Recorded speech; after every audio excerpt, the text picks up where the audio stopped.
स्वागत है, अभिनंदन है आप सभी विद्यार्थियों का आपके अपने YouTube चैनल गुरुकुल एकेडमी में। दोस्तों, जैसा कि हम हिंदी भाषा व व्याकरण पर चर्चा कर रहे थे, जो आपके आने वाले एग्जाम CGTT हो, CTET हो, CGPSC हो, CG व्यापम हो या शिक्षक भर्ती परीक्षा, सभी में हिंदी भाषा और व्याकरण का बहुत जबरदस्त वेटेज है। हम लोग अगर CGTT की बात करें तो यहाँ पर 30 नंबर के प्रश्न, या शिक्षक भर्ती की बात करें तो 25 नंबर के प्रश्न आपको हिंदी भाषा और व्याकरण से देखने को मिलेगा। ठीक है, तो यदि ये जो समय है दोस्तों, 23 तारीख को आपका एग्जाम है, तो हम कितना तैयार हैं, कितना हम इसमें हमसे क्वेश्चन बन रहे हैं, ये बहुत ज़्यादा महत्वपूर्ण करता है। और एक यकीन मान के चलिए, इजी क्वेश्चन नहीं पूछे जाएंगे, है ना। यदि आपको लग रहा है हलवा क्वेश्चन मिलेगा, तो नहीं मिलेगा। आप ध्यान रखेंगे, ढंग से तैयारी करने की आवश्यकता है। तो आप इन प्रश्नों के माध्यम से अपनी तैयारी जांच सकते हैं। बहुत ही ऐसे प्रश्न लिए गए हैं जो बार बार पूछे गए हैं दोस्तों, और कई सारे प्रश्न जो नए हैं, जो आने की संभावना है। ठीक, इसमें बहुत मेहनत की गई है, तो आप देखिएगा और आपका 100% नंबर, अगर आप इस पूरी सीरीज को देख रहे हैं तो आपका एक भी प्रश्न गलत नहीं होगा। ठीक है, चलिए स्टार्ट करते हैं। पहला क्वेश्चन ही देखिए, अपभ्रंश भाषा में मूल स्वरों की संख्या कितनी है। जब भी हम मूल स्वर की बात करते हैं दोस्तों, मूल स्वर, तो मूल स्वर की बात करते ही हमारे दिमाग में आता है मूल स्वरों की संख्या तो 4 है। तो अपभ्रंश भाषा में भी 4 होगी? जी नहीं, आप देखेंगे दो आधार हम देखते हैं। पहला देखते हैं उत्पत्ति के आधार पर, है ना, उत्पत्ति के आधार पर। तो उत्पत्ति के आधार पर यदि देखें तो मूल स्वरों की संख्या 4 होती है, और आपको पता है कौन कौन सा। तो ये आ है, ये ई है, ये हर्स्व उ है और री है। और यदि हम दूसरा आधार बात करें, दूसरा आधार है उच्चारण में लगने वाले समय के आधार पर। उच्चारण में लगने वाले समय, या इसी को हम क्या कहते हैं, मात्रा के आधार पर, समय के आधार पर। तो ये भी दोस्तों, इसकी संख्या कितनी होती है, 4 होती है, और वो यही 4 है। ठीक है, यही 4। लेकिन यहाँ पर पूछा है अपभ्रंश भाषा में मूल स्वरों की संख्या कितनी होती है।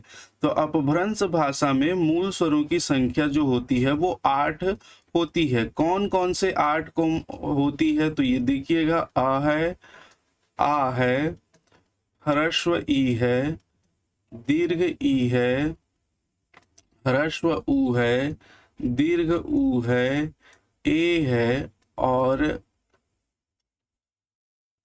ओ है। तो ये जो है, ये 8 स्वर, 2 2 4 2 6 और 2 8 स्वर होते हैं अपभ्रंश भाषा में, जिन्हें मूल स्वर कहा जाता है। तो आप कंफ्यूज नहीं होइएगा, बहुत ढंग से ध्यान रखिएगा। हमारे इस प्रश्न का आंसर होगा 8। ठीक है, चलिए अगले प्रश्न की ओर चलते हैं। दूसरा है, हिंदी भाषा के जनक एवं अग्रदूत माने जाते हैं। ठीक, तो हजारी प्रसाद द्विवेदी जी को, भारतेंदु हरिश्चंद्र को, रामचंद्र शुक्ल को, या मुंशी प्रेमचंद को। तो बहुत ढंग से याद रखेंगे, भारतेंदु हरिश्चंद्र को। यह क्वेश्चन सीटेट में पूछा जाने वाला क्वेश्चन है, इसको बहुत ढंग से आपको याद रखना है। हिंदी भाषा का जनक भारतेंदु हरिश्चंद्र, अग्रदूत भारतेंदु हरिश्चंद्र। नेक्स्ट क्वेश्चन है, असुमेलित युग्म का चयन कीजिए। एक तरफ वाक्य दिया हुआ है, दूसरे तरफ उसका कारक दिया हुआ है, कौन से कारक से संबंधित है। तो राजीव छत से कूद गया, इसमें अपादान कारक है क्या। तो अपादान कारक क्या होता है, अपादान कारक की विभक्ति क्या होती है, से। और से जो है वो पृथकता के अर्थ में प्रयोग होता है, पृथक या दूर के अर्थ में होना चाहिए। तो राजीव छत से कूद गया, अब ये छत है, अब ये छत से कूद गया, तो ये छत से कूदा तो क्या हो गया, अलग हो गया, दूर हो गया। तो ये बिल्कुल अपादान कारक है। ठीक है, हमको असुमेलित युग्म में पहचानना है। आसमान का रंग नीला है, ये नीला का जो संबंध है किससे है, आसमान का। तो ये का किस संबंध बता रहा है, किसका, नीले रंग का आसमान के साथ। तो ये बिल्कुल संबंध कारक की विभक्ति है, और संबंध कारक का होता है का, की, के। और भी होते हैं रा, री, रे और नानी ने। नेक्स्ट देखते हैं, सरपंच से चला नहीं जाता, ये कर्ता कारक है। चलने का कार्य कौन कर रहा है, सरपंच, बिल्कुल ये कर्ता कारक है। ठीक है।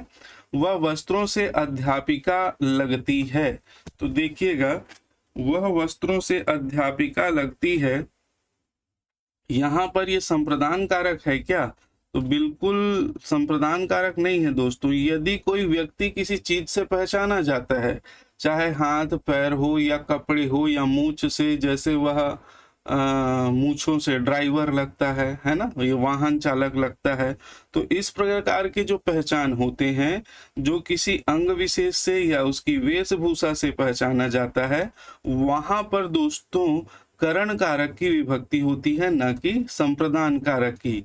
तो यहाँ पर कौन सा हो जाएगा, करण कारक। समझ में आ गया, करण कारक। यदि कोई व्यक्ति किसी विशेष चीज से पहचाना जाता है तो वो क्या कहलाता है, करण कारक। ठीक, तो यहाँ पर ये संप्रदान कारक नहीं होगा, करण कारक होगा, इसको ध्यान रखेंगे। ठीक, चलिए, तो हमारा जो आंसर असुमेलित युग्म पहचानना था वो होगा ऑप्शन डी का। ठीक, चलिए आगे चलते हैं। क्वेश्चन नंबर 4, गरीबों की प्रार्थनाएं व्यर्थ नहीं जाती है। देखिए दोस्तों, तो रेखांकित पद में हमको संज्ञा बताना है। यदि ये शब्द होता प्रार्थना, प्रार्थना, तो ये जो प्रार्थना है, ये प्रार्थना बिल्कुल जातिवाचक संज्ञा है, सॉरी भाववाचक संज्ञा होती। अगर ये प्रार्थना होता तो ये क्या होती, भाववाचक संज्ञा होती, है ना, भाव का बोध करा रहा है। ठीक, परंतु जब आप एक नियम याद रखिएगा, जब भी हम भाववाचक संज्ञाओं का प्रयोग किस में कर देते हैं, बहुवचन में कर देते हैं। भाववाचक संज्ञाओं का प्रयोग जब बहुवचन में कर दिया जाता है तो वे संज्ञाएं क्या बन जाती हैं, जातिवाचक संज्ञा बन जाती है। क्या बन जाती है, जातिवाचक संज्ञा बन जाती है। ठीक है, तो इसको आप बहुत ढंग से ध्यान रखेंगे। तो यहाँ पर प्रार्थना भाववाचक है, लेकिन प्रार्थनाएं कर दिया गया, इसलिए ये जातिवाचक संज्ञा होगी, न कि भाववाचक संज्ञा। ठीक है, बहुत बढ़िया समझ में आ रहा है आपको। चलिए, अगर कोई भी दिक्कत होगा तो कमेंट बॉक्स में आप कमेंट कर दीजिएगा। नेक्स्ट हम बात करें क्वेश्चन नंबर 5, किस वाक्य में विराम चिन्ह संबंधी विसंगति है। विराम चिन्ह, आजकल जो ट्रेंड है दोस्तों, वो विराम चिन्ह से बहुत सारे प्रश्न पूछे जा रहे हैं, तो ध्यान रखिएगा। सूर्यकांत त्रिपाठी निराला छायावाद के प्रमुख कवि थे, तो यहाँ पर उद्धरण चिन्ह का प्रयोग हुआ है। यहाँ विस्मयादि बोधक, वाह आपने तो कमाल कर दिया। यहाँ पूर्ण विराम, आप रायपुर से कब आए, प्रश्नवाचक चिन्ह, राम अल्प विराम, लक्ष्मण और भरत खेल रहे हैं, तो यहाँ भी पूर्ण विराम। तो देखिए, सूर्यकांत त्रिपाठी निराला में जब हमने दोहरा उद्धरण चिन्ह का प्रयोग किया है, जो गलत है। जब हम किसी व्यक्ति के नाम को स्पष्ट रूप से या किसी शब्द को स्पष्ट रूप से दिखाना चाहते हैं तो इकहरा उद्धरण चिन्ह का प्रयोग करते हैं। इकहरा, इसे उद्धरण चिन्ह या अवतरण चिन्ह कहा जाता है दोस्तों। उद्धृत किया जाता है किसी के वाक्य को, एज इट इज जब लिखा जाता है तो वहां पर हम दोहरा उद्धरण चिन्ह का प्रयोग करेंगे। लेकिन जब किसी शब्द विशेष को दिखाना है, किसी उपनाम को हमको दिखाना है, तो वहां पर इकहरा उद्धरण चिन्ह का प्रयोग किया जाएगा, दोहरे का नहीं किया जाएगा। इस बात को ध्यान रखेंगे। वाह में विस्मयादि बोधक लगा है, बिल्कुल सही है। पूर्ण विराम भी सही है। प्रश्नवाचक शब्द प्रयोग हुआ है, सर्वनाम, ये भी सही है। राम लक्ष्मण और भरत खेल रहे हैं, ये भी सही है। तो ये जो विराम चिन्ह संबंधी विसंगति है वो निराला में है, तो यही हमारा क्या होगा, आंसर होगा। ये विसंगति है, इकहरा उद्धरण चिन्ह आएगा, ना कि दोहरा। ठीक है, दोहरा केवल और केवल तब आता है जब हम किसी के द्वारा कही गई बात को एज इट इज लिखते हैं। क्लियर, चलिए नेक्स्ट, गुण संबंध संधि से बना शब्द है। देखिए गुण संधि का जो नियम होता है वो क्या होता है, पहले तो ये जान लीजिए। तो गुण संबंधी का नियम होता है कि जब अ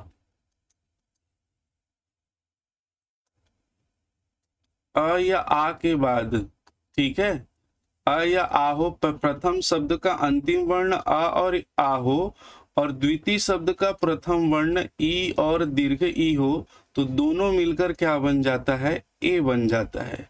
दूसरा है प्रथम शब्द का अंतिम वर्ण अ और आ हो और द्वितीय शब्द का प्रथम वर्ण ई और उ और दीर्घ उ हो, तो दोनों मिलकर ओ बन जाता है।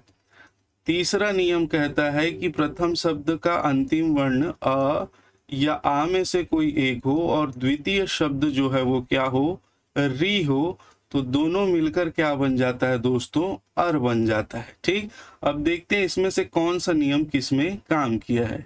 यदि व्यास का बात करें तो इसमें वी और आस मूल शब्द है। ठीक है, वी विशेष प्रकार से, आस मतलब आसन, बैठना, निकट, कई अर्थों में लिया जाता है। यहाँ पर हम इसको वर्ण विच्छेद करेंगे तो व में से ह्रस्व ई को बाहर निकाल लीजिए और ये हो गया आ और ये हो गया स और स में से हम बाहर निकाल लेंगे आ को। ठीक है, अब यहाँ ई जो है वो किस में परिवर्तित हुआ है, य में परिवर्तित हुआ है। ठीक है, और ये शब्द बना है व्यास। अब इनको जोड़ देंगे तो शब्द क्या बनेगा, व आधा है, य हलंत युक्त, आ इसमें जुड़ जाएगा और ये स। तो ये दोस्तों किसका उदाहरण है, ये इसका नहीं है, यण स्वर संधि का उदाहरण है। ये किसका उदाहरण है, ये यण स्वर संधि का उदाहरण है। ठीक है, आप जानते होंगे, पढ़े होंगे। ठीक, महर्ण को हम वर्ण विच्छेद करें तो यहाँ पर है महा प्लस ऋण, महा प्लस क्या है यहाँ पे, ऋण है। ठीक है, तो यहाँ पर इसको भी अलग अलग कर दीजिए। तो म है, म में हलंत लगा दीजिए, आ को बाहर निकाल दीजिए। इसके बाद ह है, ह में हलंत लगा दीजिए, आ को बाहर निकाल दीजिए।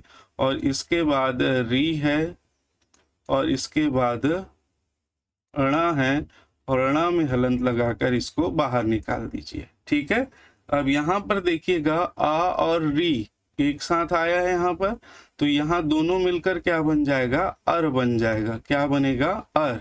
अब इसको सबको जोड़ेंगे तो ये म में अ जुड़ गया और ह में अ जुड़ गया और र आधा बचा है तो ये ण के ऊपर चले जाएगा। यहाँ पर र आधा बचा हुआ है, ठीक है, और ये ण है, तो जब भी र आधा बचा होगा कहाँ ऊपर, ये रेफ वर्ण के रूप में लग जाता है और शब्द बनता है महर्ण। और यही हमारा कंडीशन सेटिस्फाई कर रहा है, देखिए, है ना, ये वाला। तो ये ही जो है वो किसका उदाहरण है, गुण स्वर संधि का उदाहरण है। ये किसका है, गुण स्वर संधि का। ठीक है, तो ये हमारा आंसर होगा। गुरुआसन, गुरुआसन का हम लोग संधि विच्छेद देखें तो ये होता है गुरु, गुरु प्लस आसन, गुरु प्लस क्या होता है, आसन होता है। देखिए यहाँ पर उ है और यहाँ पर आ है, ये उ का क्या बन जाता है, व बन जाता है दोस्तों। और ये भी यण स्वर संधि का उदाहरण है। किसका उदाहरण है, यण स्वर संधि का उदाहरण है। ठीक है, तो गुरु में जो उ है वो व बन जाएगा और वा इसमें लग जाएगा, र आधार बच जाएगा, तो ये र ऊपर चल देगा, तो ये गुरुवासन शब्द यहीं से बनेगा। नहीं, सेम इसी प्रकार से है। अगर आपको नहीं बन रहा होगा तो आप बताएंगे, मैं आपको बिल्कुल बता दूंगा। नायक का जो संधि विच्छेद होता है वो होगा न प्लस अक, नायक। ये किसका उदाहरण है, तो ये अयादि स्वर संधि का उदाहरण है, अयादि स्वर संधि।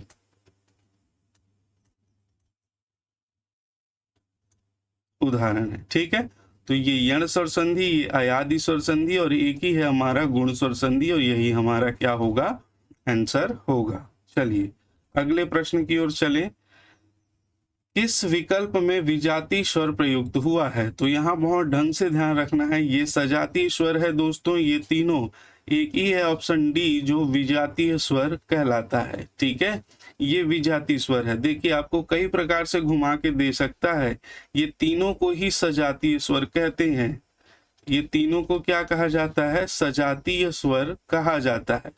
अब इन तीनों के साथ आपको कोई भी कॉम्बिनेशन दे दे, जैसे अ और ई दे दे तो ये भी क्या है? विजाती है।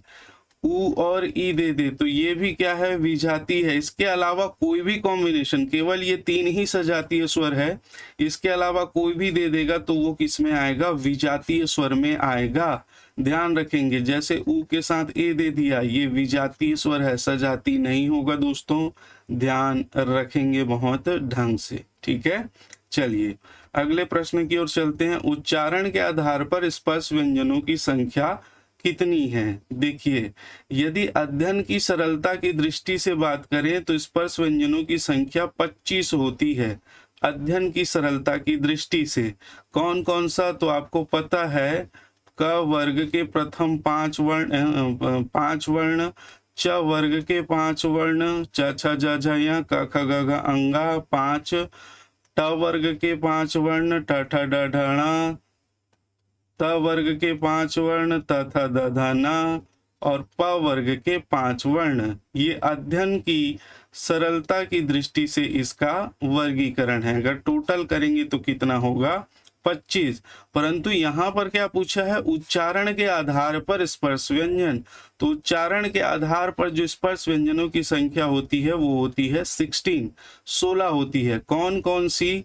तो इसको ध्यान रखेंगे, कौन कौन सी? तो क वर्ग के प्रथम 4 वर्ण कौन कौन से? तो क है, ख है, क ख ग और घ। ठीक है, उसके बाद च वर्ग को छोड़ देंगे। ट वर्ग के प्रथम 4 वर्ण ट, ठ, ड और ढ। उसके बाद त वर्ग के प्रथम 4 वर्ण तो कौन कौन से? यहाँ पर त, थ, द और ध। उसके बाद प वर्ग के प्रथम 4 वर्ण, प वर्ग के प्रथम 4 वर्ण प, फ, ब, भ। यहाँ पर देखिए ये 4 वर्ण हैं, ये 4 वर्ण हैं, ये भी 4 हैं, त वर्ग के और प वर्ग के भी 4। तो 4 चौक कितना हो जाएगा? 16। और यही पूछा है उच्चारण के आधार पर स्पर्श व्यंजनों की संख्या। यदि पूछता है अध्ययन की सरलता की दृष्टि से तो आपको इसको आंसर लेना है, लेकिन उच्चारण के आधार पर 16 को आपको आंसर लेना है। 11 क्या होता है दोस्तों? तो 11 स्वर होता है, आप जानते ही हैं। और 33 क्या है?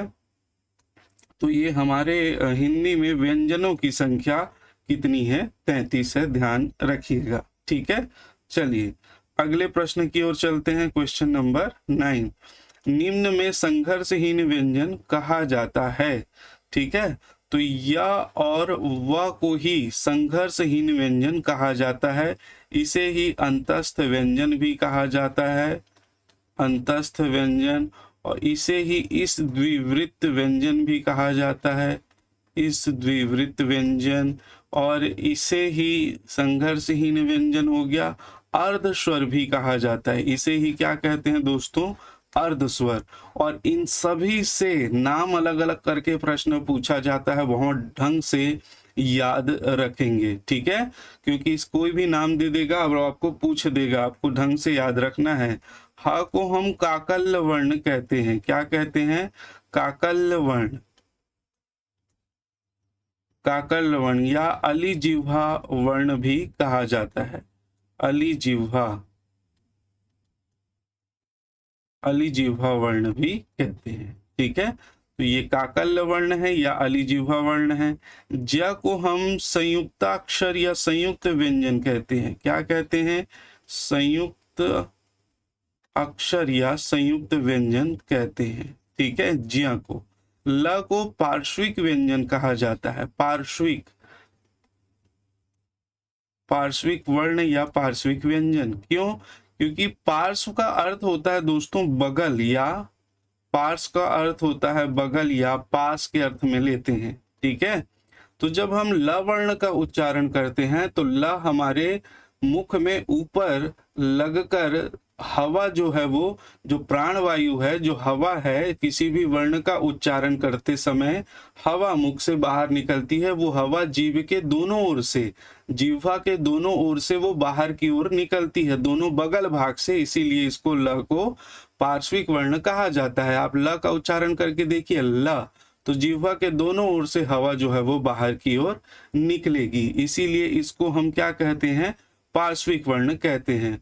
दोस्तों, इसका अगर आपको पीडीएफ चाहिए रहेगा तो ये पीडीएफ आपको मिल जाएगा टेलीग्राम लिंक जो नीचे डिस्क्रिप्शन बॉक्स में दिया हुआ है। और यदि आपको ये सेशन अच्छा लग रहा होगा तो बिल्कुल आप लाइक कर दीजिएगा, ठीक है।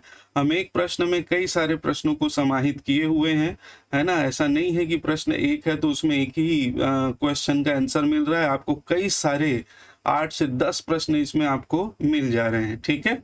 चलिए नेक्स्ट बात करें, निम्नलिखित में से कौन सा संधि शब्द सही नहीं है पूछा है, ठीक है। तो यहां पर इसका जो संधि होगा वो होगा सत प्लस उपदेश। तो ये शब्द बनेगा सदुपदेश, ये बिल्कुल सही है। यहां पर हम बात करेंगे तो ये है सट और प्लस सट प्लस मुख। इस सट प्लस मुख में दोस्तों ये व्यंजन संधि का नियम है। यदि किसी भी वर्ग का प्रथम वर्ण हो, जैसे ये ट है, और सामने कोई भी पंचम वर्ण हो, जैसे ये म है, तो ट अपने ही वर्ग के पंचम वर्ण में परिवर्तित हो जाता है। तो ट का पंचम वर्ण क्या है, ठ ठ ड ढ ण। तो ये ण में परिवर्तित हो जाएगा और हमेशा हलंत युक्त रहेगा। तो इसका जो शब्द बनता है वो बनेगा षण्मुख। क्या बनेगा, षण्मुख, न कि षड्मुख, ठीक है।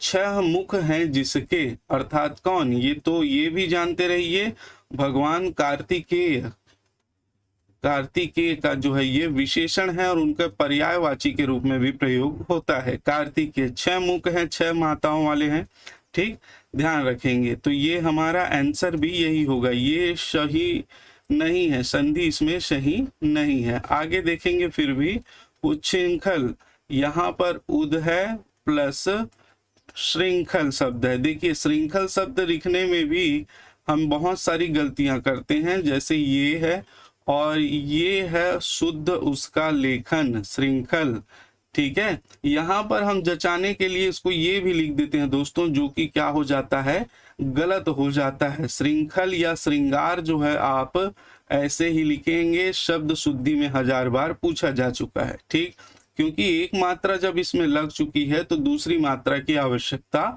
नहीं है, ठीक। तो उद प्लस श्रृंखल बिल्कुल द का क्या बन जाता है, च बन जाता है, और श का क्या बन जाता है, छ बन जाता है, ठीक है। तो शब्द बनता है उच्छृंखल, तो बिल्कुल सही संधि हुई है। यहाँ पर दिया है शब्द कुशासन, तो कुश प्लस क्या है यहाँ पर, आसन, तो यहाँ बिल्कुल सही संधि हुई है।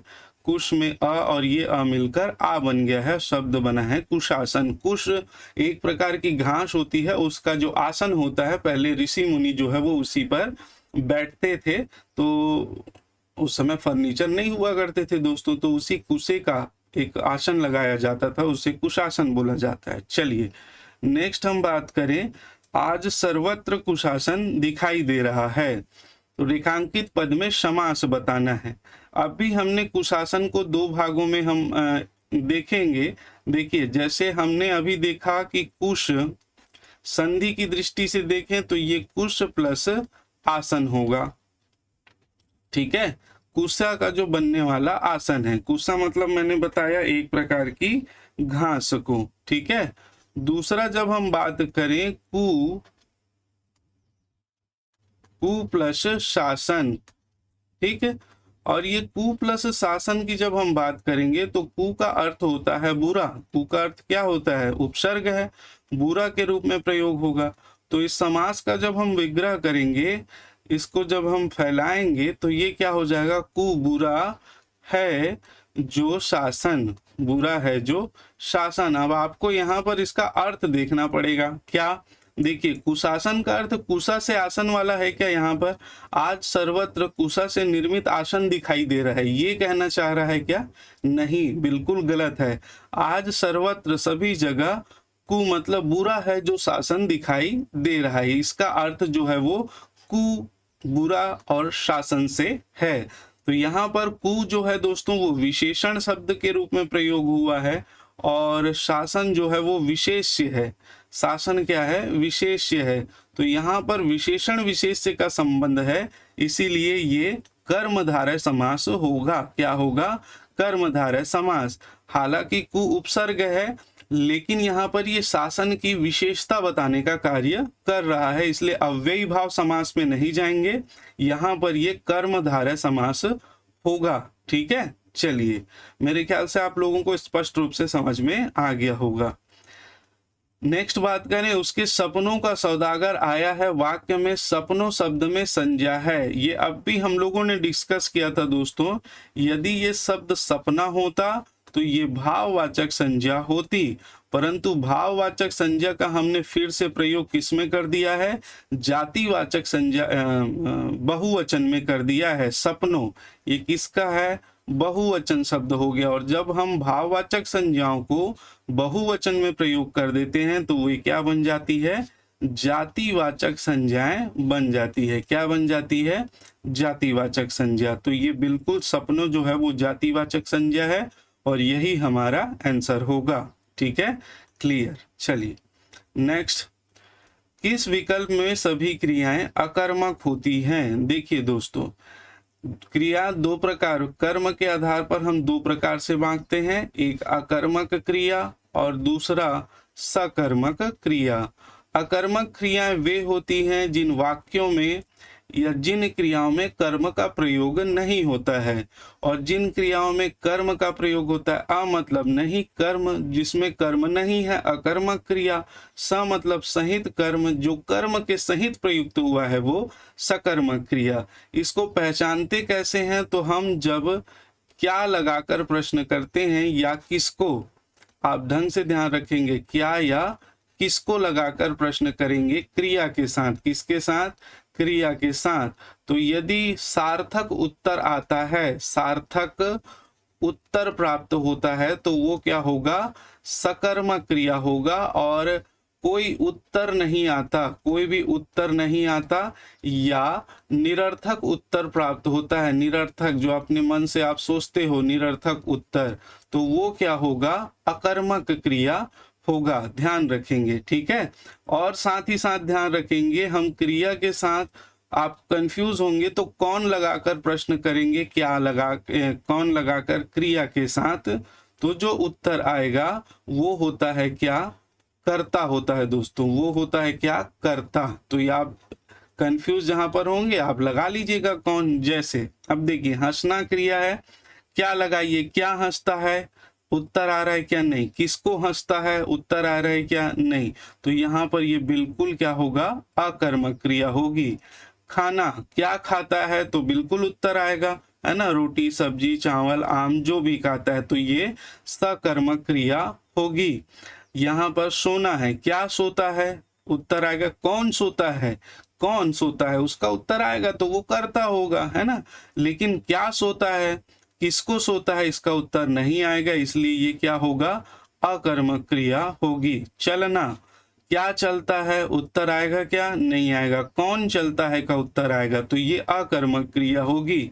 मुस्कुराना, क्या मुस्कुराता है? उत्तर नहीं आएगा, अकर्मक क्रिया। कौन मुस्कुराता है? तो समीर मुस्कुराता है, अजय मुस्कुराता है, ये आंसर आएगा। खिलना, क्या खिलता है?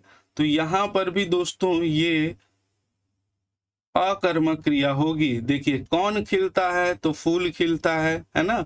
लेकिन क्या खिलता है, इसका उत्तर नहीं आएगा सार्थक, तो ये अकर्मक क्रिया होगी और यही हमारे प्रश्न का जो है वो क्या होगा? आंसर होगा। ठीक है, ध्यान रखेंगे, यही हमारे प्रश्न का उत्तर होगा। और भी देख लेते हैं। दौड़ना, क्या दौड़ता है? तो क्या दौड़ता है उसका उत्तर नहीं आ रहा है, इसका मतलब ये अकर्मक है। रूठता, क्या रूठता है? तो ये भी अकर्मक क्रिया होगी। क्या लिखता है? तो पत्र लिखता है, ये सकर्मक क्रिया होगी। क्या रोता है, कोई अंतर उत्तर नहीं है ना। कौन रोता है उत्तर है, क्या रोता है जी, कैसे रोता है ना, तो ये उत्तर नहीं आएगा। क्या रोता है भाई रोता है। क्या उठता है, आंसर आएगा क्या, नहीं आएगा, तो ये भी अकर्मक। क्या काटता है, तो रस्सी काटता है, तो बिल्कुल ये सकर्मक होगी। तो यहाँ पर सभी क्रियाएं अकर्मक हो, यहाँ पर एक जो है वो क्या हो गया है, सकर्मक, यहाँ पर भी एक हो गया है, यहाँ सकर्मक, यहाँ पर भी एक है सकर्मक। पूरे की पूरी क्रियाएं जो अकर्मक है वो हमारी बी है। तो यही हमारा क्या होगा दोस्तों, आंसर होगा। आशा है आप लोगों को बहुत अच्छे से समझ में आ रहा है। नहीं आ रहा होगा तो आप बिल्कुल कमेंट करके पूछ सकते हैं कोई भी नियम, कोई भी चीज। ओष्ठ आकृति के आधार पर किस स्वर को उदासीन स्वर कहा जाता है। देखिए, ओष्ठ आकृति के आधार पर दो भागों में हम इसको बांटते हैं। ओष्ठ मतलब होंठ दोस्तों, होंठ की आकृति मतलब कैसे हो सकती है किसी भी स्वर का जब हम उच्चारण करते हैं। एक तो वृत्ताकार स्वर होगा, इसी को ही वर्तुलित स्वर कहा जाता है, वर्तुलित स्वर कहा जाता है, इसे ही वृत्तमुखी स्वर कहा जाता है। ठीक है, अब इन सभी का अर्थ है जिन स्वरों का उच्चारण करते समय ओष्ठ की आकृति गोल हो जाए। क्या हो जाए, गोल, वृत्ताकार हो जाए, उसे वृत्ताकार स्वर कहेंगे। जैसे आप ऊ का उच्चारण कीजिए, जैसे आप दीर्घ ऊ का उच्चारण कीजिए, जैसे आप ओ का उच्चारण कीजिए, या जैसे आप औ का उच्चारण कीजिए, आपके ओष्ठ की आकृति क्या हो जाएगी, वृत्ताकार हो जाएगी। दूसरा जो स्वर होता है वो होता है अवृत्ताकार स्वर होता है, अवृत्ताकार, अवृत्ताकार कह लीजिए या अवर्तुलित कह लीजिए, अवर्तुलित कह लीजिए या अवृत्तमुखी स्वर कह लीजिए, अवृत्तमुखी, अवृत्तमुखी स्वर कह लीजिए। ठीक है, तो ये इसकी संख्या, जब हम किसी वर्ण का उच्चारण करें, स्वर वर्ण का, तो हमारे ओष्ठ की आकृति वृत्ताकार ना हो तो उसे अवृत्ताकार स्वर कहते हैं। जैसे आ है करके देखिए, जैसे ई है, जैसे दीर्घ ई है, जैसे ए है, जैसे ऐ है, जैसे री है, इन सभी का उच्चारण करेंगे तो हमारे ओष्ठ की आकृति जो है वो वृत्ताकार नहीं होती है, इसीलिए इसे अवृत्ताकार स्वर कहा जाता है। परंतु जब हम आ का उच्चारण करते हैं मित्रों, तो आ का उच्चारण करते समय हमारा मुख का जो अवयव है, उच्चारण स्थान है, वो एक ही जगह स्थिर रहता है। जैसे करके देखिए, अ, तो हमारा मुख अवयव एक ही इस जगह स्थिर रहता है, एक ही स्थान पर, इसीलिए इसे हम क्या कहते हैं दोस्तों, उदासीन। सभी अवयव एक ही जगह रहता है, कोई मूवमेंट नहीं होता, इसीलिए अ को ही कहा जाता है उदासीन स्वर। ओष्ठ आकृति के आधार पर उदासीन स्वर अ को कहा जाता है। बहुत ढंग से याद रखेंगे, बहुत बढ़िया जो प्रश्न है वो पूछा गया है, सी-टेट में पूछा गया है दोस्तों, इसको याद रखिएगा। ऊ के बारे में मैंने बता दिया, वृत्तमुखी है ओ भी, और ई जो है वो अवृत्ताकार है, इसको ध्यान रखेंगे। चलिए नेक्स्ट प्रश्न की ओर चलते हैं। क्वेश्चन नंबर 15, अनुनासिक ध्वनि के संबंध में असंगत कथन को चुनिए। हिंदी में सभी स्वर अनुनासिक हो सकते हैं। देखिए दोस्तों, अनुनासिक के संबंध में दो चीजें बता देता हूं। एक होता है अनुस्वार, क्या होता है, अनुस्वार, और दूसरा होता है अनुनासिक, अनुनासिक। अब अनुस्वार किसे कहते हैं तो आप जानते हैं, सिरो रेखा के ऊपर जो हम एक बिंदी लगाते हैं इसे अनुस्वार कहा जाता है, और सिरो रेखा के ऊपर हम चंद्र बिंदी लगाते हैं उसे अनुनासिक कहा जाता है। ये दोनों बहुत ज्यादा महत्वपूर्ण है, बहुत ज्यादा प्रश्न बनते हैं, इसके 8 से 10 भेद होते हैं, और इसको आपने डिटेल में नहीं देखा होगा तो नीचे मैं इसका लिंक दे दूंगा डिस्क्रिप्शन बॉक्स में। ये दोनों के संबंध में वृहद चर्चा की हुई है, तो आप जाकर उसको देख लीजिएगा। ठीक है, तो हिंदी में सभी स्वर अनुनासिक हो सकते हैं, बिल्कुल सही बात है, सभी स्वर अनुनासिक हो सकते हैं। उनके ऊपर आप चंद्र बिंदी लगा दीजिए और वो शब्द क्या बन गया, अनुनासिक बन गया। उच्चारण मुख एवं नासिका दोनों से होता है, बिल्कुल सही बात है। अनुस्वार का उच्चारण केवल नासिका और अनुनासिक का उच्चारण नासिका और मुख दोनों से होता है। ठीक है, अनुनासिक वर्णों की पृथक ध्वनि नहीं मानी जाती है, बिल्कुल सही बात है। अनुस्वार की पृथक ध्वनि मानी जाती है, इसीलिए अनुस्वार युक्त शब्दों को हम पंचम वर्ण के रूप में लिख सकते हैं, इसीलिए इसका जो है पृथक ध्वनि माना जाता है। जैसे मैं बात करूं, एक शब्द लिख रहा हूं यहाँ पर चंचल। अब ये चंचल जो है, इस चंचल को मैं इस प्रकार से भी लिख सकता हूं, चंचल आप लिखा हुआ देखे होंगे। ठीक है, इस प्रकार से भी इसको लिखा जा सकता है चंचल। ठीक, तो ये पंचम वर्ण के रूप में लिखा गया है। ठीक ना, तो यहाँ पर इसको हम मान सकते हैं। लेकिन जैसे यहाँ पर हम लिखे चांद, तो चांद को कभी भी हम ऐसे नहीं लिख सकते चांद। ठीक, ये पंचम वर्ण, तो इसकी पृथक ध्वनि नहीं मानी जाती है, इसकी पृथक ध्वनि नहीं मानी जाती। इसको ढंग से ध्यान में आप रखेंगे। ठीक, यहाँ पर देखिए चांद, ईंट, गोंद, अंक, कंटक उक्त सभी शब्दों के साथ अनुनासिक ध्वनि का प्रयोग हुआ है, तो ये भी बिल्कुल गलत है, ये बिल्कुल असंगत कथन है और यही हमारा आंसर होगा। क्योंकि चांद, ईंट और गोंद में तो अनुनासिक है, लेकिन अंक और कंटक, क्योंकि इसका प्रयोग तत्सम शब्दों के साथ अधिक होता है दोस्तों, या तत्सम शब्दों के साथ ही किया जाता है, तो अंक और कंटक के साथ हमने अनुस्वार का प्रयोग किया है। इसके साथ जो प्रयोग हुआ है अनुस्वार का प्रयोग हुआ है, ना कि अनुनासिक का। इसके साथ भले अनुनासिक का प्रयोग हुआ है, इसको ध्यान रखिएगा। एक और देख रहे हैं यहाँ पर बिंदी लगा है, सर ये तो अनुस्वार है, तो ये अनुस्वार नहीं है दोस्तों। जब भी हम शिरोरेखा के ऊपर कोई मात्रा लगी हो और वहां पर हमको चंद्र बिंदी लगाना हो, तो चंद्र बिंदी ना लगाकर हम केवल एक बिंदी लगाते हैं, लेकिन ये जो होता है वो अनुनासिक ही होता है। तो यहाँ पर आप देख रहे हैं इसमें कोई भी अनुस्वार का प्रयोग नहीं है, ये अनुनासिक ध्वनि ही है। इस बात को आप ध्यान रखेंगे। चलिए आगे चलते हैं। किस विकल्प में संधि कार्य सही नहीं हुआ है? तो यहाँ पर देखिए किस विकल्प में संधि कार्य सही नहीं हुआ है, तो देखिए यहाँ पर संधि देख लेते हैं दोस्तों। ये पितृ प्लस इच्छा है ना, तो इसको मैं पूरी तरह से अलग कर देता हूं आपके सहूलियत के लिए। ये पा है और पा में देखिए यहाँ पर त जुड़ा हुआ है, त हलंत लगा देते हैं। सॉरी, ये पी में पहले ई को अलग करिए, हलंत लगा दीजिए, हर्ष ई बाहर निकाल लीजिए। यहाँ पर ये त है और यहाँ पर त में जो है वो री की मात्रा जो आप कहते हैं लगी हुई है। इधर ई है और इधर ई के बाद है च हलंत युक्त, और उसके बाद है छ, और छ में हलंत लगा दो और आ को बाहर निकाल दो। तो यहाँ पर री के बाद ई आया है। ये कौन सा नियम है दोस्तों? तो ये देखिए ये यण स्वर संधि का नियम है। किसका नियम है? यण स्वर संधि। यण स्वर संधि, यण स्वर संधि में क्या होता है, यदि उ उ ई या री के बाद, किसके बाद? उ ई दीर्घ ई या री के बाद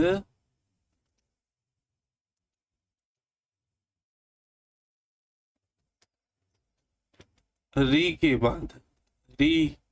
के बाद कोई असमान स्वर आए, कोई असमान स्वर आता है, तो आप ध्यान रखेंगे उ और उ किसमें? व में, ई और ई किसमें? य में, और री किसमें? र में परिवर्तित हो जाता है, सभी हलंत युक्त रहेगा।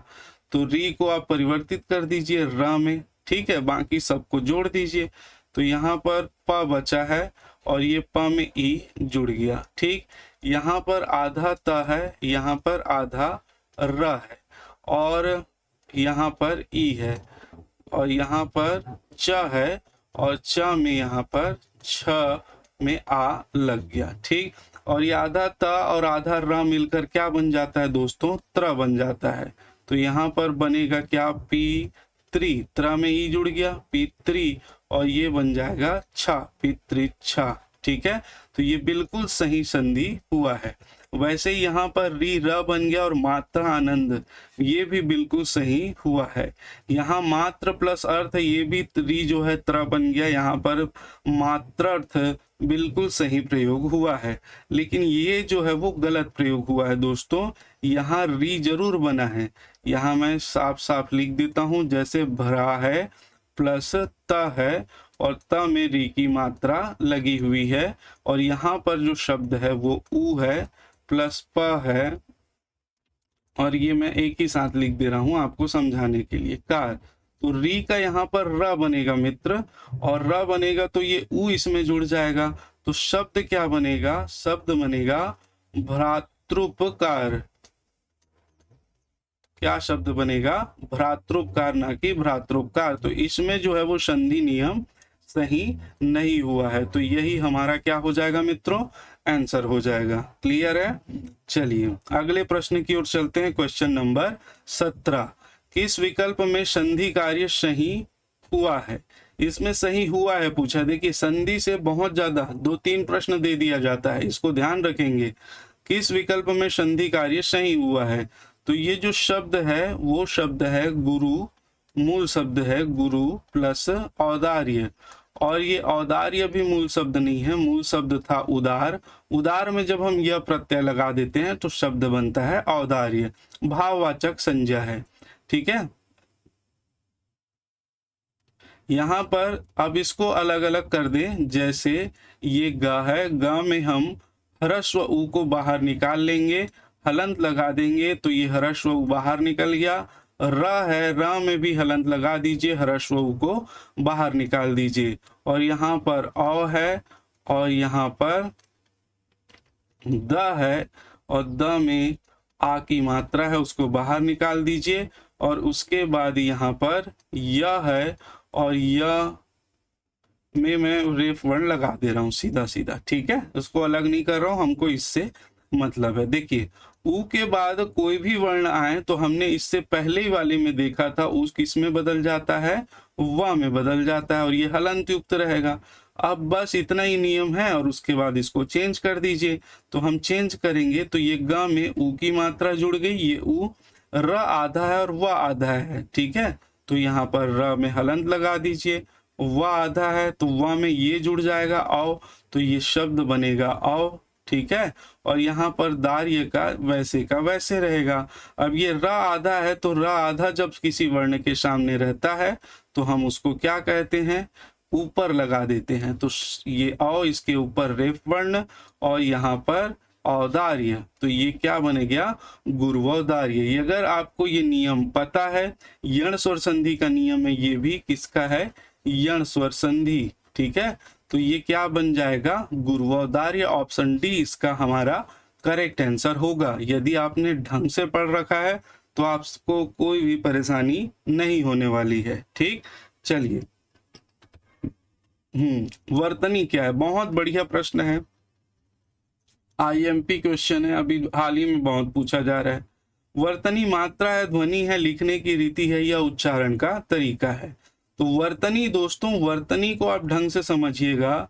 वर्तनी जो है वो लिखने की रीति है, लिखने की रीति। जैसे हम किसी शब्द को कैसे लिखते हैं, आपने परीक्षा देते समय ये देखा होगा कि जब आपके पास प्रश्न पत्र आता है तो उसमें वर्तनी की दृष्टि से शुद्ध शब्द कौन सा है, या वर्तनी की दृष्टि से अशुद्ध शब्द कौन सा है, ये पूछा जाता है, ना कि मात्रा की दृष्टि से। क्यों, क्योंकि वर्तनी का संबंध जो है लिखने की रीति है, जिसे आप लिखते हैं वो वर्तनी है दोस्तों। ठीक है, जिसे आप लिखते हैं ना, जैसे आशीर्वाद यहाँ लगा दिए तो गलत हो गया, आशीर्वाद हो गया। ठीक, तो उसी प्रकार से ये लिखने की रीति का संबंध जो है वो वर्तनी से है।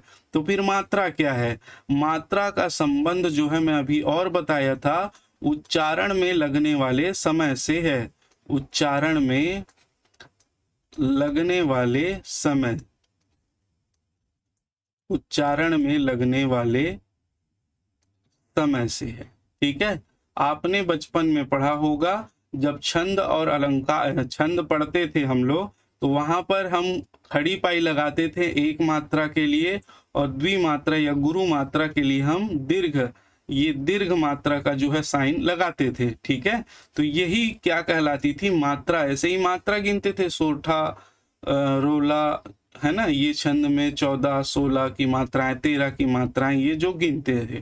ठीक, तो ये मात्रा का संबंध उच्चारण में लगने वाले समय से है। ध्वनि, ध्वनि जो है वो 3 प्रकार की होती है दोस्तों। ध्वनि किसे कहते हैं, तो ध्वनि जो है वो भाषा की सबसे छोटी, इसको याद रखेंगे, भाषा की सबसे छोटी मौखिक इकाई है। छोटी मौखिक इकाई यदि पूछेगा तो क्या है, मौखिक इकाई क्या है, ध्वनि है। ठीक है, ध्वनि 3 प्रकार की होती है, आप जानते ही हैं, नहीं जानते हैं तो आप बता दीजिएगा, मैं कंप्लीट करवा दूंगा। ठीक है, संयुक्त ध्वनि, संपृक्त ध्वनि और युग्मक ध्वनियां। ठीक, तो इन सब के बारे में आप ध्यान रखेंगे, इसका आंसर जो हो जाएगा वो लिखने की रीति होगी। चलिए नेक्स्ट प्रश्न, सार्वनामिक विशेषण के कितने भेद हैं। तो सार्वनामिक विशेषण, जब सर्वनाम शब्दों का प्रयोग दोस्तों विशेषण के रूप में कर दिया जाता है तो उसे हम सार्वनामिक विशेषण कहते हैं। और सार्वनामिक विशेषण के जो भेद हैं वो 4 होते हैं। सार्वनामिक विशेषण के कितने भेद हैं, 4 भेद हैं। जैसे पहला हम बात करें, पहला जो है वो निश्चयवाचक सार्वनामिक विशेषण। देखिए पहला क्या है, निश्चयवाचक सार्वनामिक विशेषण। ठीक है, दूसरा हम बात करें तो दूसरा है अनिश्चयवाचक सार्वनामिक विशेषण। अनिश्चयवाचक सार्वनामिक विशेषण। तीसरा हम बात करें कौन सा है, तो तीसरा है प्रश्नवाचक सार्वनामिक विशेषण। प्रश्नवाचक सार्वनामिक विशेषण। और चौथा है दोस्तों संबंधवाचक सार्वनामिक विशेषण। संबंधवाचक सार्वनामिक विशेषण। ठीक, तो ये 4 प्रकार के विशेषण के प्रकार जो हैं वो सार्वनामिक विशेषण के हैं। ये सभी सर्वनाम हैं जब, लेकिन इनका प्रयोग जब हम विशेषण के रूप में कर देते हैं तो ये क्या बन जाता है, सार्वनामिक विशेषण बन जाता है। ठीक, चलिए अगले प्रश्न की ओर चलते हैं। क्वेश्चन नंबर 20, किस सर्वनाम को संकेतवाचक विशेषण के नाम से भी जाना जाता है। ठीक है, तो यहाँ पर निश्चयवाचक सर्वनाम को संकेतवाचक विशेषण के नाम से जाना जाता है। ये किस सर्वनाम नहीं होना चाहिए, किस सार्वनामिक विशेषण को ऐसे होना चाहिए, किस सार्वनामिक विशेषण को संकेतवाचक विशेषण के नाम से भी जाना जाता है। तो निश्चयवाचक सार्वनामिक विशेषण को संकेतवाचक विशेषण के नाम से जाना जाता है। देखिए जैसे मैं बताऊं, एक सेंटेंस लिखूं, यह पेन मेरा है। अब यहाँ पर जो प्रयोग हुआ है यह का, ये एक सर्वनाम है, लेकिन जिस संज्ञा के लिए किया गया है, ये संज्ञा के लिए किया गया, ये संज्ञा शब्द ठीक इसके बाद आ जाती है तो ये क्या बन जाता है, सार्वनामिक विशेषण बन जाता है। ये क्या बन जाता है, सार्वनामिक विशेषण। अब चूंकि यह जो है वो निश्चयवाचक सर्वनाम था, इसलिए ये निश्चयवाचक सार्वनामिक विशेषण कहलाएगा। ठीक है, अब देखिए इसको संकेतवाचक क्यों कहा जाता है दोस्तों, ये पेन है। ठीक है, अब मैंने आपसे सिंपल कह दिया कि यह पेन मेरा है, तो आपने किस पेन को समझा कि कौन सा वाला पेन मेरा है, लेकिन मैं इस पेन की ओर इशारा करके कहूं कि यह पेन मेरा है, इशारा करना पड़ेगा, यह पेन मेरा है, यह घर मेरा है, संकेत करना पड़ेगा, यह बाइक मेरी है, तब आप जाकर जो है वो कंफर्म होगा। ठीक है, तो उसे हम क्या कहते हैं, इसीलिए इसको कहते हैं संकेतवाचक सार्वनामिक विशेषण। ठीक, मेरे ख्याल से स्पष्ट रूप से आपको समझ में आ गया होगा। अगले प्रश्न की ओर चलते हैं। क्वेश्चन नंबर 21, किसी के कथन को उद्धृत करते समय किस विराम चिन्ह का प्रयोग किया जाता है। तो अभी मैंने बताया था उद्धृत करते समय उद्धरण चिन्ह का प्रयोग किया जाता है। विस्मय के समय विस्मयादि बोधक, और प्रश्न जब लगता है, प्रश्न और निर्देश देना रहता है तो निर्देशक चिन्ह। लेकिन किसी के कथन को उद्धृत चिन्ह को ही अवतरण चिन्ह के नाम से जाना जाता है। उद्धरण चिन्ह या इसे ही कहते हैं हम लोग उद्धरण चिन्ह या अवतरण चिन्ह। जब किसी के कथन को, मैंने पहले ही बताया, जब कोई बोला, किसी के द्वारा कुछ बोला गया है, उसको एज इट इज लिखना है तो हम उद्धरण चिन्ह का प्रयोग करते हैं। जैसे मोहन ने कहा, मोहन ने कहा कि, अब उसके कहे गए बात को हम एज इट इज लिखेंगे तो दोहरा उद्धरण चिन्ह का प्रयोग करेंगे। पृथ्वी गोल है, पृथ्वी गोल है। अब इसको हम क्या कहते हैं, उद्धरण चिन्ह या अवतरण चिन्ह। तो उद्धृत है, उसने जो कहा है उसी को ही हमने लिखा है, उसी को उद्धरण कहा जाता है। ठीक, तो इसमें हम अवतरण चिन्ह या उद्धरण चिन्ह का प्रयोग करते हैं, इसको ध्यान रखेंगे। इसे ही हम क्या कहते हैं, उद्धरण चिन्ह। और एक बात और ध्यान रखिएगा, किसी के द्वारा कही गई बात को ही व्यक्त करने के लिए दोहरा उद्धरण चिन्ह का प्रयोग करते हैं, बाकी सभी जगह इकहरा उद्धरण चिन्ह का प्रयोग होगा। ठीक है, जब किसी के नाम को बताना है, किसी शब्द विशेष को दिखाना है तो इकहरा उद्धरण चिन्ह का प्रयोग होता है। तो इसको भी आप ध्यान रखिएगा। चलिए नेक्स्ट प्रश्न की ओर चलें। किस विकल्प का विलोम शब्द युग्म संगत नहीं है? तो बचपन का यौवन, रक्षक का भक्षक, वृद्धिकरण का संक्षिप्तीकरण, युगल का एकल। तो ये बिल्कुल सही है, युगल का एकल, वृद्धिकरण संक्षिप्तीकरण सही है, रक्षक का भक्षक सही है। बचपन का दोस्तों, बचपन का शुद्ध विलोम शब्द होगा बुढ़ापा। बचपन का क्या हो जाएगा आपका, बुढ़ापा। और यौवन का विलोम शब्द होता है वार्धक्य। विलोम शब्द इसका क्या होता है, वार्धक्य। तो इसको ढंग से ध्यान रखेंगे, उचित रूप से उसके विलोम शब्द को लिखना है, ना कि कोई भी हम चला लेंगे। ठीक है, तो ये इसका क्या हो जाएगा, आंसर हो जाएगा। क्लियर है? चलिए नेक्स्ट प्रश्न की ओर चलते हैं। Question number 23। सीमा पुस्तक लिखती है, उक्त वाक्य में काल का निर्धारण कीजिए। सीमा पुस्तक लिखती है, अब लिखती है मतलब अभी भी वर्तमान में वो लिख रही है, लिखना उसका जारी है। ठीक है, तो लिखती है तो वर्तमान वाला बात है ये, तो ये किसका आंसर होगा, वर्तमान काल। वर्तमान काल में भी उसके कई सारे भेद होते हैं, तो ये जो वाक्य है वो सामान्य वर्तमान काल का है। सामान्य वर्तमान काल, सामान्य वर्तमान काल में वह खाता है, वह जाता है, वह पढ़ता है, वह लिखता है, ये सारे जो हैं वो सामान्य वर्तमान काल के वाक्य कहलाते हैं। ठीक है, तो यहाँ पर सीमा पुस्तक लिखती है, इसका मतलब ये सामान्य वर्तमान काल का वाक्य है और हमारा आंसर होगा वर्तमान काल। ठीक है, चलिए नेक्स्ट प्रश्न की ओर चलें। निम्न में से किस विकल्प के सभी शब्द स उपसर्ग से निर्मित है? तो यहाँ पर देखिए, यहाँ पर स प्लस क्या है, उल्लास, और यहाँ पर ये गुण संधि से क्या बनेगा, सोल्लास। यहाँ पर है स प्लस अर्थक, और यहाँ पर ये दीर्घ स्वर संधि से बनेगा सार्थक। यहाँ पर है ये स प्लस उत्साह, और ये भी जो है वो गुण स्वर संधि से क्या बनेगा, सोत्साह। तो सभी में स उपसर्ग है और यही पूछा है, सभी शब्द स उपसर्ग से निर्मित है। यही हमारा क्या हो जाएगा दोस्तों, आंसर हो जाएगा। यदि सद्भावना की बात करें तो यहाँ पर सत प्लस जो है वो क्या है, भावना है। यहाँ पर हम बात करें तो सत प्लस जन है, और यहाँ पर भी बात करें तो सद प्लस क्रिया है। ठीक है, सद प्लस क्या है दोस्तों, क्रिया है। तो यहाँ पर सत या सद उपसर्ग है, यहाँ पर स उपसर्ग नहीं है। यहाँ पर हम बात करें तो यहाँ पर सह प्लस करता है, सह उपसर्ग है। यहाँ प्लस सह प्लस उदर है, सहोदर बना है, ये भी गुण स्वर संधि से। यहाँ पर सह उपसर्ग है और आयक मूल शब्द है, तो यहाँ पर शब्द बना है सहायक। ठीक है, तो यहाँ पर हमारा जो आंसर होगा ऑप्शन ए होगा, इसको ध्यान रखेंगे। ठीक, चलिए अगले प्रश्न की ओर चलते हैं। Question number 25। निम्न में से किस वाक्य की क्रिया को पूर्ण भूतकाल में प्रयुक्त हुई है?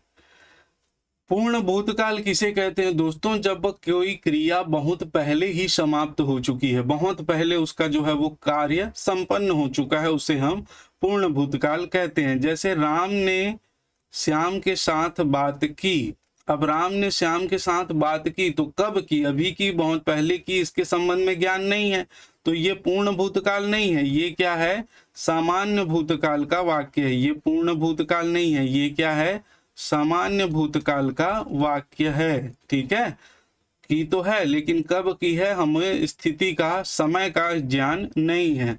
वह जाने की तैयारी कर रहा था, जब हमने देखा तो वो कर रहा था। वाक्य के अनुसार ये अपूर्ण है, वो कर चुका है, नहीं किया है, ये हमको जानकारी नहीं है। हालांकि अभी तक कर लिया होगा, परंतु वाक्य के अनुसार इसकी जानकारी नहीं है, इसीलिए ये अपूर्ण भूतकाल कहलाता है। क्या कहलाता है?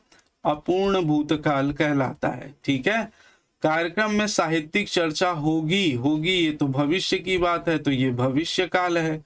ठीक है, कालिदास ने मेघदूत की रचना की थी। बिल्कुल, कालिदास ने मेघदूत की रचना कब की थी? बहुत पहले कर चुके हैं। ठीक है, तो मेघदूत की रचना की थी, बहुत पहले कर चुके हैं, तो ये हमारा पूर्ण भूतकाल का वाक्य होगा। ठीक है, इसे ध्यान रखिएगा। चलिए, ऑप्शन डी इसका करेक्ट आंसर होगा। नेक्स्ट प्रश्न पर चर्चा करें। मैं पत्र लिख चुका था, वाक्य में भूतकाल का कौन सा भेद है? अभी बताया कि मैं पत्र लिख चुका था, तो ये बहुत पहले लिखा जा चुका है। ठीक है, तो ये क्या हो जाएगा? पूर्ण भूतकाल का वाक्य होगा। क्या होगा? ये पूर्ण भूतकाल का वाक्य होगा। आसन्न भूतकाल मतलब, आसन्न भूत मतलब इसे ही हमने, इसको ही पूर्ण वर्तमान काल भी कहा जाता है। पूर्ण वर्तमान काल क्यों? क्योंकि जो क्रिया अभी अभी समाप्त हुई है, जैसे मैं लिखूं, मैं पत्र लिख, जैसे मैं कहूं, एक मिनट, इसको मिटा देते हैं। उसने पत्र लिखा है। ठीक है, उसने पत्र लिखा है। ठीक, तो उसने पत्र लिखा है, तो ये लिखा है, कब लिखा है इसके संबंध में हमको जानकारी है क्या? लिखा है ये तो कंफर्म है ना? या उसने खाना खाया है, तो ये अभी अभी उसने पत्र लिखा है, तो ये अभी अभी उसने कार्य को समाप्त किया है। दोस्तों, इसको ढंग से समझिएगा। उसने पत्र लिखा है, तो इसने अभी अभी पत्र लिखा है, तो ये आसन्न, निकट के भूत में अभी अभी पत्र लिखा है, उसने समाप्त किया है, इसीलिए ये आसन्न भूतकाल कहलाएगा। सामान्य भूतकाल में बता चुका हूं क्या, कि उसने पत्र लिखा। ठीक है, इसी को ये कर दीजिए, उसने पत्र लिखा। अब ये क्या हो गया? इसमें समय का बोध हो रहा है क्या? कब लिखा है, कैसे लिखा है, कितने समय पहले लिखा है, इसकी कोई जानकारी नहीं है, लेकिन लिखा है, तो ये सामान्य भूतकाल का वाक्य होगा। ठीक है, संदिग्ध में इसी में ही कर दीजिए, उसने पत्र लिखा होगा। अब ये जो है वो क्या है? उसने पत्र लिखा होगा, ये संदिग्धता की स्थिति है। ठीक है, संदिग्धता की स्थिति, उसने पत्र लिखा है नहीं लिखा है, ये संबंध में जानकारी हमको नहीं है। उसने पत्र लिखा होगा, अब वो लिखा होगा कि नहीं लिखा होगा, उसके बारे में कोई संदिग्धता की स्थिति है, तो ये संदिग्ध भूतकाल कहलाता है। तो इस प्रकार से आप इन चीजों को बहुत ढंग से ध्यान रखेंगे, तब आपका जो है वो प्रश्न बनेगा दोस्तों, और बहुत ढंग से ही ध्यान रखने की आवश्यकता है। तो यहाँ पर लिख चुका था, ये पूर्ण भूतकाल का वाक्य होगा, यही हमारा जो है वो करेक्ट आंसर है। नेक्स्ट देखिए, नृत्य किया गया है। नृत्य किया गया है, यही बताया मैं, नृत्य किया गया है, अभी अभी ये करके समाप्त किए हैं। ठीक है, तो इसे ही हम लोग क्या कहते हैं? आसन्न भूतकाल, या इसे ही कहते हैं हम लोग पूर्ण वर्तमान काल कहते हैं। इसे ही क्या कहा जाता है दोस्तों? पूर्ण वर्तमान काल कहा जाता है। अभी अभी हमने इसके संबंध में डिटेल से चर्चा की है। या तो इसको पूर्ण, क्योंकि अभी अभी समाप्त कर चुका है, आसन्न मतलब निकट, अभी अभी के भूत में ये संपन्न हुआ है, इसीलिए इसे पूर्ण वर्तमान काल या भूतकाल, आसन्न भूतकाल कहा जाता है। ठीक, नेक्स्ट, निम्न में से कौन सा विकल्प अपूर्ण भूतकाल का उदाहरण है? देखिए, अपूर्ण मतलब भूतकाल में क्रिया पूर्ण नहीं हुई है। राम ने पत्र पढ़ा, ये तो क्या है? सामान्य भूतकाल है। राम ने पत्र पढ़ा, सामान्य भूतकाल। वर्षा हुई थी, बहुत पहले हो चुकी है, इसीलिए ये पूर्ण भूतकाल का उदाहरण है। वर्षा हो रही थी, अब वह उसने देखा वर्षा हो रही थी, लेकिन अभी की स्थिति उसमें ज्ञात नहीं है, तो ये जो है वो अपूर्ण है। ये क्रिया क्या है? अपूर्ण है। वर्षा हो रही थी, तो यही अपूर्ण भूतकाल का उदाहरण होगा और यही हमारा आंसर होगा। वह पढ़ता है, वह पढ़ता है, तो ये तो सामान्य वर्तमान काल की क्रिया है। सामान्य वर्तमान काल की क्रिया, वह पढ़ता है। ठीक, तो यहाँ पर जो आंसर होगा ऑप्शन सी होगा दोस्तों। चलिए नेक्स्ट प्रश्न की ओर चलें। किस विकल्प में उपसर्ग का प्रयोग नहीं हुआ है? देखिए दोस्तों, ये जो शब्द बना है, मूल शब्द था उपमा। उपमा में जो है वो य प्रत्यय लगा है, और यह प्रत्यय के लगने से दीर्घ की वृद्धि हो जाती है, ये औ बन जाता है। प माँ का जो है वो हट जाता है, मात्रा जिसको आप बोलते हैं, और ये शब्द बनता है औपम्य। ठीक है, तो इसमें ये जो उपमा भी शब्द है वो मूल शब्द है उप प्लस माँ। ठीक है, तो यहाँ पर उपसर्ग का प्रयोग हुआ है, यहाँ पर भी उपसर्ग का प्रयोग हुआ है। उप प्लस ये है धर्म, और यहाँ पर यह प्रत्यय जुड़ा है, लेकिन ये औत्पत्ति, यहाँ पर उत्पत्ति मूल शब्द है दोस्तों। उत्पत्ति में इक प्रत्यय जुड़ा है और शब्द बना है उ का अ बन गया, यहाँ भी उ का अ बन गया और शब्द बना औत्पत्तिक। और उपेक्षा, उप प्लस इच्छा, उप प्लस क्या है? इच्छा, उपेक्षा। तो यहाँ भी उपसर्ग है, यहाँ भी उपसर्ग है, यहाँ भी उपसर्ग है, परंतु यहाँ पर उपसर्ग नहीं है, तो यहाँ पर यही हमारा क्या हो जाएगा? सी आंसर हो जाएगा। आप लोग से पहले लगाते रहिएगा अपना आंसर और देखते रहिएगा कि आपका कितना प्रश्न सही हो रहा है। किस विकल्प में अन उपसर्ग का प्रयोग नहीं हुआ है? अन उपसर्ग दो होते हैं दोस्तों, एक अन तत्सम उपसर्ग है संस्कृत का, और एक अन तद्भव उपसर्ग।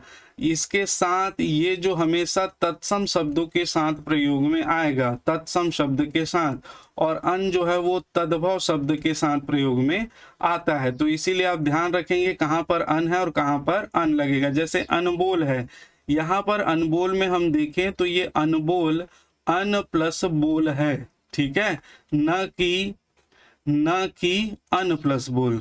यहाँ पर अनेक देखें तो अन प्लस अन यहाँ पर हलंत युक्त है और शब्द बनेगा एक।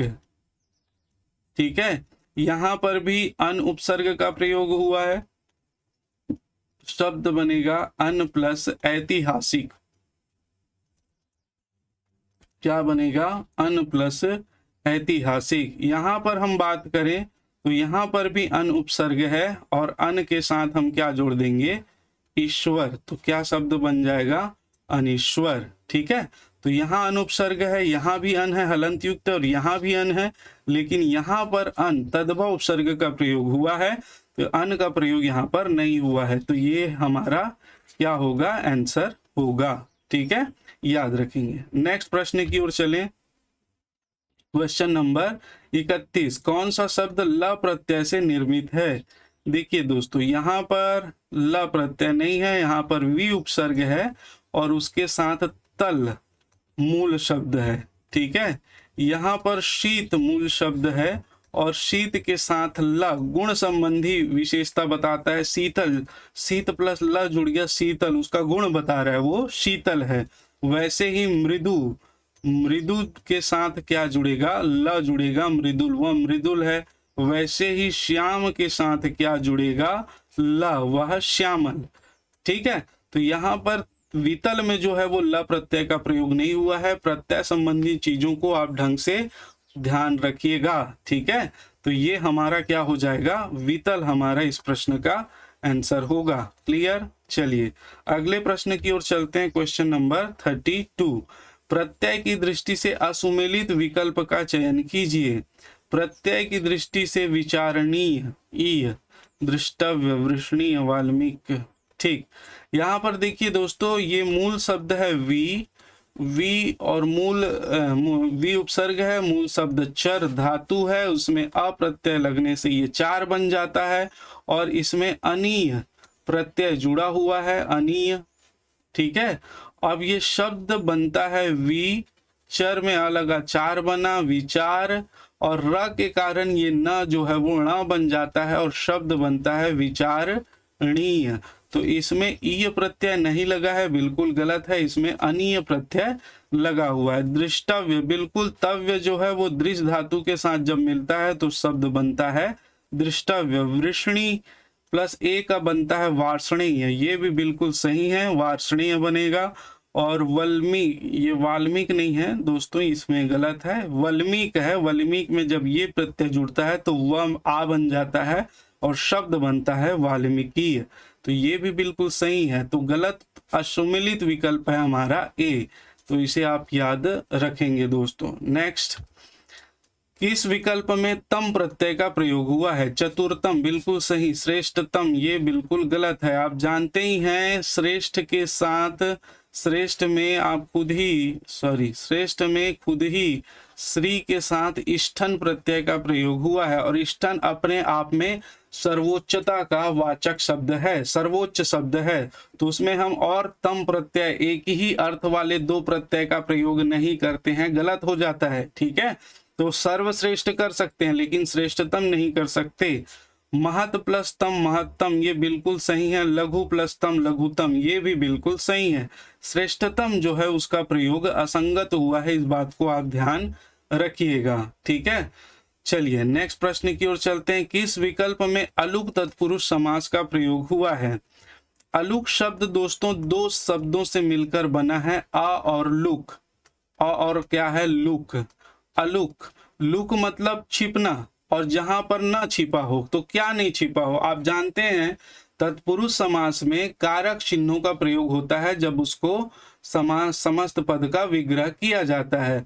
तो जिन तत्पुरुष समास में कारक, और जब हम समस्त पद को जोड़ते हैं, दो पद है जिसको जोड़ दिया जाता है दोस्तों, तो कारक चिन्ह जो है वो उसका प्रयोग करते हैं। जैसे देखिए, मैं आपको एक उदाहरण से समझाता हूं। जैसे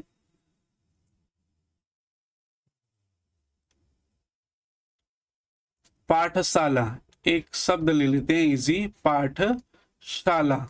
अब इसका जब हम विग्रह करेंगे तो क्या करेंगे? पाठ के लिए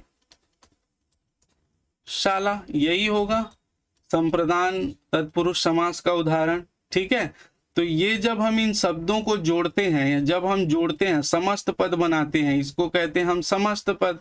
तो जब हम समस्त पद बनाते हैं मित्र, तब ये के लिए संप्रदान कारक की जो ये विभक्ति है, इस विभक्ति को हटा देते हैं। ठीक है, छुपा देते हैं, तो इसे हम क्या कहते हैं? संप्रदान तत्पुरुष समास। लेकिन अलुक तत्पुरुष समास में क्या होता है? आ मतलब नहीं, लुक मतलब छिपा। तो जिस समस्त पद में उसके जो विभक्ति चिन्ह है वो छिपे हुए नहीं है, मतलब गायब नहीं है, उसके साथ प्रयुक्त होते हैं, उसे हम अलुक तत्पुरुष समास कहते हैं। ठीक है, साथ में। जैसे देखिए, ये मनः है, मनः मूल शब्द है, और मनः का जो सप्तमी, संस्कृत में जो सप्तमी विभक्ति होती है और एक वचन में प्रयुक्त होता है मनसी। क्या प्रयुक्त होता है? मनसी। संस्कृत की विभक्ति आप पढ़े होंगे। तो ये अलुक तत्पुरुष, इसमें विभक्ति चिन्ह अलग नहीं है दोस्तों। ठीक, तो ये क्या बन जाता है? मनसी, और ज इसमें जुड़ जाता है, शब्द बनता है मनसीज। मनसीज मतलब मन में जन्म लेने वाला, और मन में कौन जन्म लेता है? कामदेव। ये कामदेव का जो है वो पर्यायवाची शब्द है। ठीक है, मन में जन्म लेने वाला। वैसे ही इसका क्या हो जाएगा? दिक, दिक पर विजय।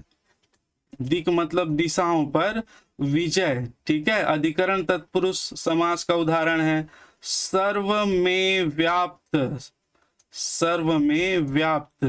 तो ये भी जो है वो अधिकरण तत्पुरुष का उदाहरण है। कूप, कूप, कूप का मंडूक, मेढक। ठीक है, तो यहाँ पर जो है ये संबंध तत्पुरुष समास का उदाहरण है। ये दोनों जो है वो अधिकरण तत्पुरुष समास का उदाहरण है, ये भी और ये भी। और ये जो है वो उपमंडूक जो है वो किसका उदाहरण है? संबंध तत्पुरुष समास का। ठीक है, तो ध्यान रखेंगे। तो यहां पर विभक्ति चिन्ह अलुक है, लुका नहीं है, छिपा नहीं है, तो इसे ही हम क्या कहते हैं? अलुक तत्पुरुष समास कहते हैं। मनसीज, मन में जन्म लेने वाला, अर्थात कामदेव का पर्यायवाची शब्द है दोस्तों। चलिए नेक्स्ट प्रश्न की ओर चलते हैं। किस विकल्प में उपपद तत्पुरुष समास का प्रयोग हुआ है? उपपद तत्पुरुष, उपपद मतलब उसका सहायक पद, जैसे दोस्तों ग है, जैसे खा है, जैसे पा है, जैसे स्था है, ये सभी जो शब्द लगे रहते हैं किसी शब्द में, उसको हम उपपद तत्पुरुष समास कहते हैं। इन शब्दों का अपना कोई अर्थ नहीं होता है, इसीलिए ये वाक्य में स्वतंत्र रूप से प्रयोग नहीं होते हैं, परंतु ये किसी शब्द के साथ जब जुड़ जाते हैं, शब्द के साथ जब जुड़ते हैं तो वो अपना अर्थ प्रकट करते हैं, शब्द के साथ अर्थ प्रकट करते हैं, तो इसीलिए इसको उपपद तत्पुरुष समास कहा जाता है, जिनके साथ ये लगा होता है। ठीक है, जैसे भुजग, यहाँ पर भुज आप जानते हो, ग का अर्थ यहाँ पर है, ग का अर्थ यहाँ पर है दोस्तों गमन करना, गमन करना। ठीक है, तो भुजा के बल पर गमन करने वाला, भुजा के बल पर गमन करने वाला, भुजा के बल पर गमन करने वाला कौन है? आप बताइएगा, आंसर आप दीजिएगा दोस्तों। भुजा के बल पे गमन करने वाला, यहाँ पर जो प है, प का अर्थ होता है पान करना, यहाँ पर जो अर्थ है वो है पान करना। और मधु आप जानते हैं शहद को कहते हैं, तो मधु का पान करने वाला, मधु का क्या है? पान करने वाला, मधु का पान करने वाला। तो मधु का पान करने वाला कौन है, ये भी आप बताइए। तटस्थ, जो तट पर स्थित हो, जो तट पर स्थित हो, तटस्थ है। ठीक है, तो यहाँ पर देखिए दोस्तों, यहाँ पर इन सभी में जो है वो क्या है? यहाँ स्था का अर्थ है स्थित, है ना, पा का अर्थ है पान करना, ग का अर्थ है गमन करना, तो ये सभी के सभी जो है वो उपपद तत्पुरुष समास के उदाहरण है। समास तत्पुरुष समास के मुख्यतः तो 6 भेद होते हैं, लेकिन 4 और एक्स्ट्रा है दोस्तों, उसको ध्यान रखिएगा आप। नए तत्पुरुष समास, उपपद तत्पुरुष समास, मध्यम पद लोपी तत्पुरुष समास, और इससे पहले हमने और देखा था एक जो है आपका अलुक तत्पुरुष समास। ठीक है, तो इसको ध्यान रखेंगे। तो इसका आंसर क्या हो जाएगा? उक्त सभी। आंसर क्या हो जाएगा? उक्त सभी। ठीक है, तो ऑप्शन डी इसका करेक्ट आंसर होगा। ठीक, देखिए दोस्तों, समय 1 घंटा हो चुका है और आपके समय का बहुत कीमत है, मैं समझ रहा हूं। और ये जो 35 क्वेश्चन है, ये केवल 35 क्वेश्चन नहीं थे, इसमें हमने एक एक क्वेश्चन में कई सारे प्रश्नों को लिया है, तो ये 100 से भी अधिक प्रश्न आपके इसमें से क्लियर हो गए होंगे। ये सीरीज कंटिन्यू चलेगी, 100 क्या आपका एक भी प्रश्न गलत नहीं होगा अगर आपने पूरी सीरीज ध्यान से देखी तो इसको हम कंटिन्यू करेंगे दोस्तों। अगर वीडियो आपको यहाँ तक देख रहे हैं और अच्छा लगा होगा तो आप इसको बिल्कुल शेयर कीजिएगा, अपने दोस्तों को शेयर कीजिएगा, और चैनल में नए हैं तो सब्सक्राइब जरूर कर लीजिएगा। धन्यवाद। जय हिंद, जय भारत।